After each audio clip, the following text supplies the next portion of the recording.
నిత్యానందాన్ని చేసేది క్లోజ్ చేస్తారంటే పరిస్థితి యొక్క తీవ్ర రూపాన్ని మనమైతే ఏ రకంగా ఉందో మనమైతే అంచనా అయితే వేయవచ్చు. అలా ముగిసింది మరి బీఆర్ఎస్కు సుప్రీంకోర్టు షాక్, స్పీకర్కు నిర్ణయమే ఫైనల్ అన్న సుప్రీం, కేసును మూసివేస్తున్నట్లుగా ప్రకటన. బీఆర్ఎస్కు సుప్రీంకోర్టు షాక్ ఇచ్చింది. బీఆర్ఎస్ ఎమ్మెల్యేల పార్టీ ఫిరాయింపులపై సుప్రీంకోర్టు విచారణ ముగిసింది. బీఆర్ఎస్ పార్టీ దాఖలు చేసిన న్యాయస్థానం తుది తీర్పు వెలువరించింది. బీఆర్ఎస్ ఎమ్మెల్యేల అనర్హత పిటిషన్ డిస్పోజ్ చేస్తుంది. ఈ కేసు విచారణ సమయంలో అసెంబ్లీ స్పీకర్ గడ్డం ప్రసాద్ తరపు సీనియర్ న్యాయవాది అభిషేక్ మను సింఘ్వి వాదనలు వినిపించారు. ఈ సందర్భంగా ఎమ్మెల్యేల అనర్హతకు సంబంధించిన దాఖలైన పిటిషన్లపై స్పీకర్ అయితే స్పందించారు. ఇప్పటికే విచారణ చేసి తగిన నిర్ణయం తీసుకున్నారని కోర్టుకు తెలిపారు. పిటిషన్లను మరి స్పీకర్ కార్యాలయం పరిష్కరించిందని ధర్మాసనానికి వెల్లడించారు. అభిషేక్ మను సింఘ్వి వాదనలతో జస్టిస్ సంజయ్ కరోల్ నేతృత్వంలోని ధర్మాసనం ఏకీభవించింది. స్పీకర్ ఇప్పటికే ఈ వ్యవహారంపై నిర్ణయం తీసుకున్నందున ఇక మీద ఈ పిటిషన్లపై విచారణ కొనసాగించాల్సిన అవసరం లేదని ముగించింది. అంతేకాదు 2 రోజుల్లో తీర్పు కాపీలను ఫిర్యాదుదారులకు అసెంబ్లీ స్పీకర్ ఇవ్వాలని సుప్రీంకోర్టు ఆదేశాలు ఇచ్చింది. ఎమ్మెల్యేల అనర్హత పిటిషన్లపై స్పీకర్ గడ్డం ప్రసాద్ బుధవారం తీర్పును ఇచ్చిన విషయం తెలిసిందే. దానం నాగేందర్, కడియం శ్రీహరి పార్టీలు మారినట్టుగా ఆధారాలు లేవని స్పష్టమైతే చేసింది. అయితే దీన్ని ఒక చీకటి రోజుగా అభివర్ణించారు బీఆర్ఎస్ నేతలు కానీ కేటీఆర్ కానీ. మీరేమనుకుంటున్నారు ఈ విషయంలో కామెంట్ బాక్స్ రూపంలో కామెంట్ అయితే చేయండి. ఇంకా అదేవిధంగా కోకాపేటలో అల్లు సినిమాస్ మరి కోకాపేటలో అల్లు సినిమాస్కు ఆసియాలోనే అతిపెద్ద డాల్బీ స్క్రీన్ కలిగిన మల్టీప్లెక్స్గా రూపొందించారు. అల్లు సినిమాస్ను తెలంగాణ సీఎం రేవంత్ రెడ్డి ముఖ్య అతిథిగా హాజరై ప్రారంభించారు. రేవంత్ రెడ్డికి సినీ నటుడు అల్లు అర్జున్ స్వాగతం పలికారు. అల్లు సినిమాస్లో అల్లు రామలింగ విగ్రహానికి సీఎం ఉప ముఖ్యమంత్రి బట్టి విక్రమార్క నివాళులు అర్పించారు. అల్లు సినిమాస్లో ఏర్పాటు చేసిన సీఎంకు అల్లు అరవింద్, అల్లు అర్జున్ వివరించారు. అల్లు సినిమాస్లోని స్క్రీన్లను రేవంత్ రెడ్డి పరిశీలించారు. డాల్బీ విజన్ స్క్రీన్లో అల్లు అర్జున్తో కలిసి సినిమా చూస్తున్నారు. ఈ కార్యక్రమంలో పాల్గొన్న దర్శకుడు, నిర్మాతలు, నటీనటులు పాల్గొన్నారు. సీఎం వెంట డిప్యూటీ సీఎం బట్టి Vikramarka, MP Vem Narender Reddy, Faheem Qureshi, FDC chairman Dil Raju పలువురు పాల్గొన్నారు. నేను సూపర్ స్టార్ కృష్ణ ఫ్యాన్ అని సీఎం మరి ముఖ్యమంత్రి తెలియజేశారు. తాను సూపర్ స్టార్ కృష్ణ ఫ్యాన్ అని, తాను వనపర్తిలో చదువుకునే సమయంలో సినిమాలు చూడడానికి లారీలో 100 కిలోమీటర్ల దూరం కర్నూలుకు వెళ్ళి సెకండ్ షో చూసి వచ్చేవాడమని తెలంగాణ ముఖ్యమంత్రి రేవంత్ రెడ్డి అన్నారు. ఆ రోజుల్లో హైదరాబాద్ లేదా కర్నూలు వంటి నగరాల్లో మాత్రమే సినిమాలు విడుదలయ్యేవని నాటి సంగతులను గుర్తు చేసుకున్నారు. వనపర్తి వంటి పట్టణాల్లో సినిమాలు విడుదలయ్యేవి కాదని, కాబట్టి మొదటి రోజు సినిమా చూసేందుకు లారీల్లో కర్నూలు వెళ్ళేవాడమని ఆయన గుర్తు చేసుకున్నారు. హైదరాబాద్లో అల్లు సినిమాస్ మల్టీప్లెక్స్ను ప్రారంభించిన అనంతరం ముఖ్యమంత్రి మాట్లాడుతూ తాను సూపర్ స్టార్ కృష్ణ అభిమాని అని తెలిపారు.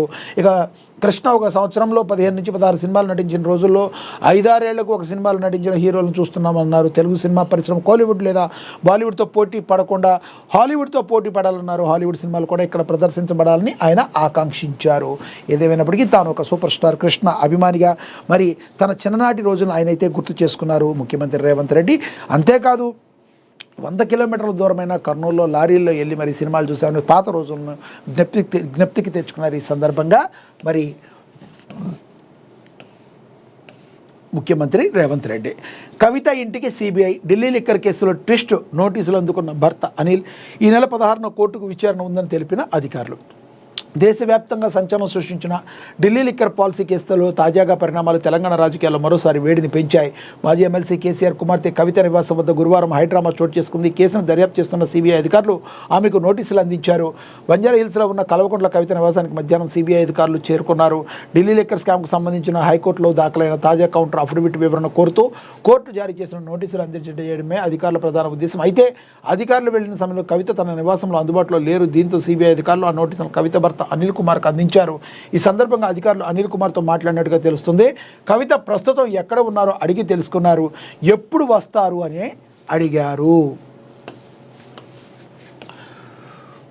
ప్రస్తుతం ఈ కేసు ఢిల్లీ హైకోర్టు పరిధిలో ఉన్నందున మార్చి 16వ తేదీన జరిగే తదుపరి విచారణ అత్యంత కీలకం కానుంది. క్లీన్ చిట్ నిలబడుతుందా లేదా మళ్ళీ విచారణ ఎదుర్కోవాల్సి వస్తుందా అనేది వేచి చూడాలి. మనందరికీ తెలుసు, రీసెంట్గానే క్లీన్ చిట్ నుండి హైకోర్టు వరకు అసలు ఏం జరిగిందని ఇంకోటి కూడా రాశారు.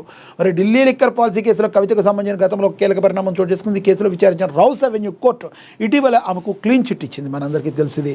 ఈ తీర్పు అరవింద్ కేజ్రీవాల్, కవితతో పాటు చాలామంది నేతలకు ఊరటనిచ్చింది. అయితే దర్యాప్తు సంస్థ ఈ తీర్పును సవాల్ చేస్తూ హైకోర్టు ఆశ్రయించింది.